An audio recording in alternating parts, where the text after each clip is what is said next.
I could not be happier as an Ohio State fan to see where the Michigan program is at. And I know that we got some Michigan followers, but I'm just going to give an honest opinion of where I think where this Michigan program's at, where this Ohio State program's at. Because the bottom line is, I think Michigan winning in 2024 was one of the worst things to happen to Michigan because it made the Michigan fan base believe that Sharon Moore is your guy.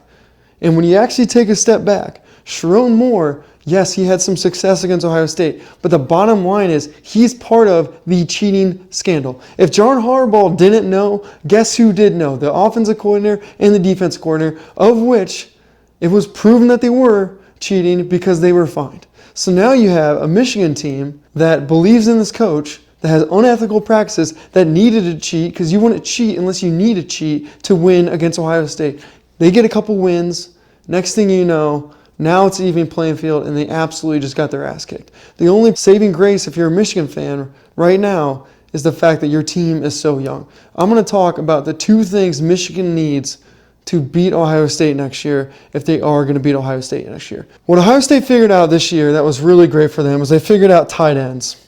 And they figured out that last year we tried to run the ball and we actually got our ass kicked. And why did we get our ass kicked last year versus this year?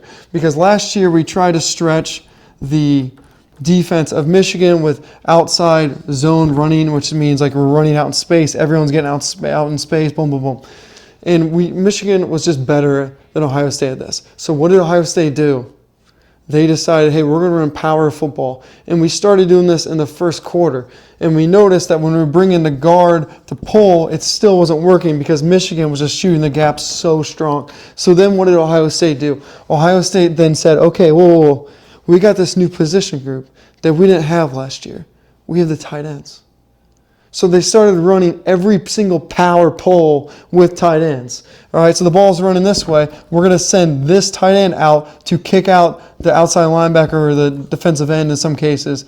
And then we're going to run power with extra guys, right, numbers over here, bringing guys from one side of the line over to the other side of the line, otherwise known as power. And this was literally the cheat code that got Ohio State free. So if you're Michigan and you're a Michigan fan, in your head, like, okay, what do we need? Like, how are we going to beat Ohio State? How are we going to beat Ohio State? On defense, you really have two options. Well, actually, I think you need both of them. If not, you're going to continually lose to Ohio State if Ohio State keeps up this tight end formula, of which they're going to because they just got transfers this year to fill some of these tight end roles, specifically Clay from Purdue. You need what you had, which is utterly elite defensive tackles. If I was you guys, like NIL money, quarterback, next thing would be defensive tackle. All right, the second thing you're going to need is you're going to need a cornerback that can play utterly locked down. Any of them. You need at least one. If you just had one, then you could essentially shake up the Ohio State defense to have one side of the field utterly locked down because you know Ohio State's just going to keep continually recharging with receivers. And once again, I'm an Ohio State fan, but I'm just trying to keep this unbiased, all right? So if you don't have these two things, like you're losing Ohio State because the bottom line is the last 25 years, if my math's right, Ohio State is 18 wins, Michigan's 6 wins. Ohio State has dominated the 2000, 18-6. Utterly 18 wins for Ohio State over Michigan 6. This isn't even on the same planet. Ohio State right now is just a better program in the last, literally 25 years, guys. Holy cow. All right, another thing you're going to need to look at if you're Michigan is the fact that you actually have your quarterback. Do you have your quarterback? Because he threw for 63 yards, guys. He barely even ran the ball. I think his total was like 100-something yards combined. So you just paid this freshman quarterback all this money, but you saw zero guts, zero willpower, utterly nothing out of this kid.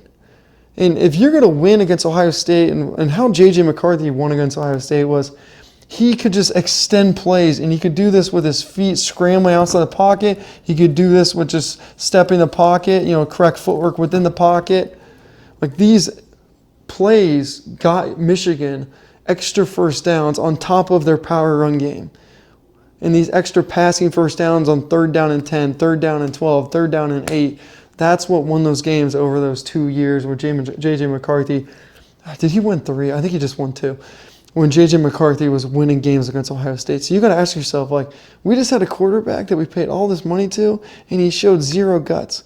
And the crazy thing is Julian Saint's coming back. And next year, he's even going to be better. Next year, Ryan Day is even going to get more option reads on the outside. Like, Ohio State's offense is going to be even more complex than it is this year. And you know, Matt Patricia, he's signed for a couple more years. So Ohio State has the best defense right now in college football. And you better believe there's a shot they're definitely at least going to have a top 5 defense in college football because their scheme's incredible and their recruiting classes are on fire. So as an Ohio State fan, I can't wait for this. I'm glad where the Michigan fan base and Michigan team's at. I'm just telling you, as an Ohio State fan, a guy who watches a lot of tape on Michigan and Ohio State, you're going to need at least one top 5 pick defensive tackle to beat Ohio State, and you're going to need a really solid lockdown quarterback, a first-round cornerback, and you're going to need a quarterback that can extend plays. Because if you don't have that, Ohio State's going to rip you up for the next 5 years or whenever Sherman Moore eventually gets fired. So yeah, that's just a short video. It's on my mind. I made a short on it today even, but I wanted to break it down and maybe show some tape throughout this video as well on, I love this rivalry. I'm so proud to be a Buckeye fan and be part of this rivalry. And for Ohio State last year, the best thing was the fact that they had the playoffs to prove out their Ryan Day power run to pass concept. And this formula really, as of right now, has not been beaten. As soon as Ryan Day figured out that we're going to run power run and here's our deep attack pass concepts instead of all these drag routes he ran early in his career, Ohio State has not been beaten. So I got a lot more content coming out. Obviously, we got Ohio State versus Indiana. I went to Indiana. I'm an Ohio State fan. So, it's hard for me to pick that game, honestly, but I am leaning towards Ohio State. I'll have a full breakdown. I'm doing more IU defensive tape before I feel really comfortable picking the winner and the score. But yeah, you got to feel good if you're a Buckeye fan. If you're a Michigan fan, that's your key: defensive line, cornerbacks, and a quarterback that can extend plays. Because if you don't have that, Ohio State's going to make this 28-6. All right, guys. Talk soon. Peace. Go Bucks.